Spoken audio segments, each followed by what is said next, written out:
Well, this is Daily Thought number 100. Who'd have thought a few months ago when we started this that we would reach number 100 in these Daily Thoughts?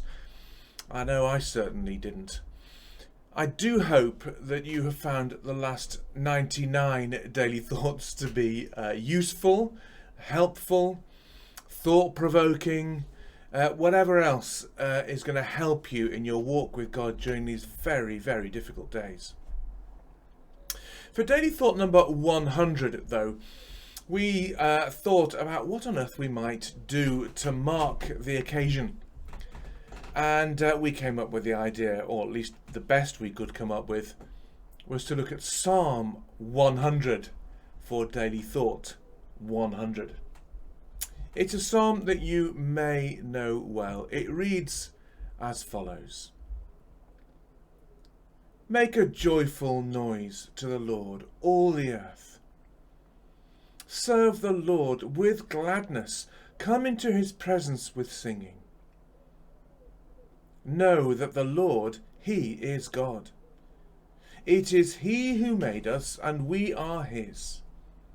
We are his people and the sheep of his pasture. Enter his gates with thanksgiving and his courts with praise. Give thanks to him, bless his name. For the Lord is good. His steadfast love endures forever, and his faithfulness to all generations. Make a joyful noise to the Lord, all the earth, is how our psalm begins today. Now, joyful noises are something wonderful to hear, aren't they? When you hear children playing in the summer, running around the garden, perhaps they have the paddling pool out or they're having a water fight or whatever. Well, the noise is absolutely deafening, but it's a noise that is wonderful to listen to. It's a noise that is lovely to hear because it is a joyful noise. Make a joyful noise to the Lord, says our psalmist. And then he says something quite difficult, really. He says, make a joyful noise to the Lord, all the earth.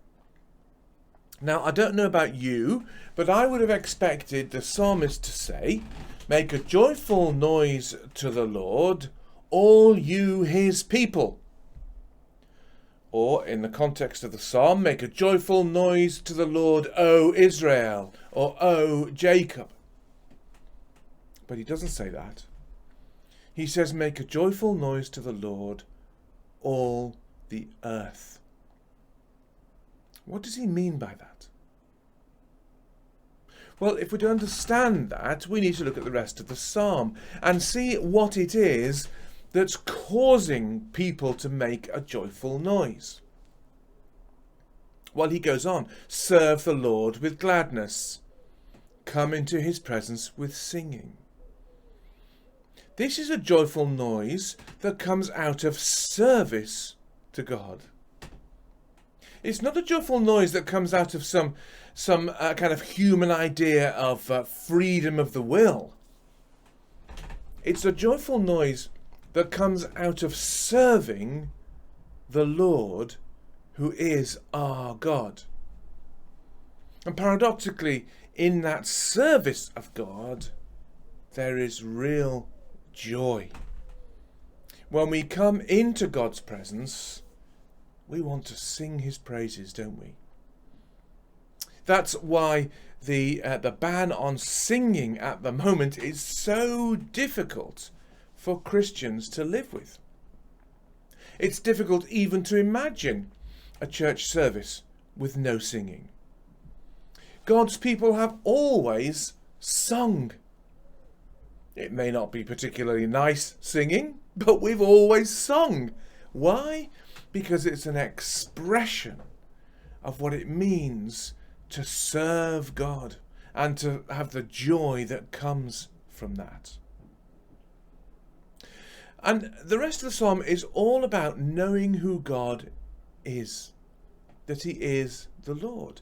Verse 3, know that the Lord, He is God. What does that mean? Well, it's He who made us. And if He made us, we're His. We're His people. And if we're His people, we're the sheep of His pasture. Isn't that a wonderful picture? Of course, it's picked up in Psalm 23. The Lord is my shepherd.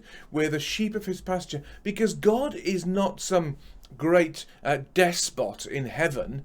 He's not some great angry presence that wants to put us down. He's a God who loves us, who cares for us like a shepherd cares for his sheep.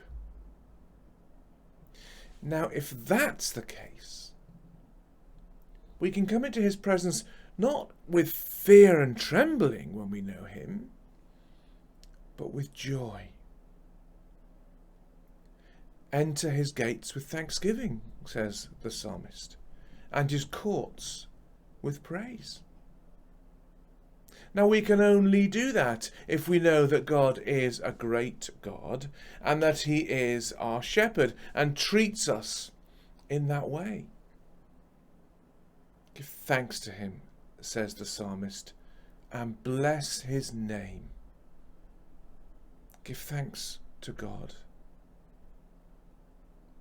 I wonder how much of your life is dedicated to giving thanks to God. I wonder how much of your prayer life is dedicated to giving thanks to God, and how much is dedicated to asking Him for things. Well, the psalmist says, give thanks to Him. Why? Here's where he ends, verse 5. For the Lord is good. His steadfast love endures forever, and His faithfulness to all generations. You see, our God is a God who is good. He's true to His word. He's mighty. He's faithful. He's steadfast. He's trustworthy forever. Whatever this world throws at us, whatever our sinful human nature makes us think or believe, God is faithful and true forever, to all generations. Now, do you see why the psalmist starts, make a joyful noise to the Lord, all the earth? It's because God is a God of the whole earth, not just of some of it. He's a God for all people. He's a good and faithful God. Make a joyful noise to the Lord, all the earth, is a desire, a statement of a heart that wants people that don't know Him to come to know Him. It's a fantastic psalm, one that certainly bears out more meditating upon and thinking about. I'm so glad we reached daily thought number 100, because we have got Psalm 100 to look at. Maybe we'll reach 150 and we'll look at Psalm 150. If there are any more after that, we'll have to go somewhere else, because we only have 150 Psalms to play with.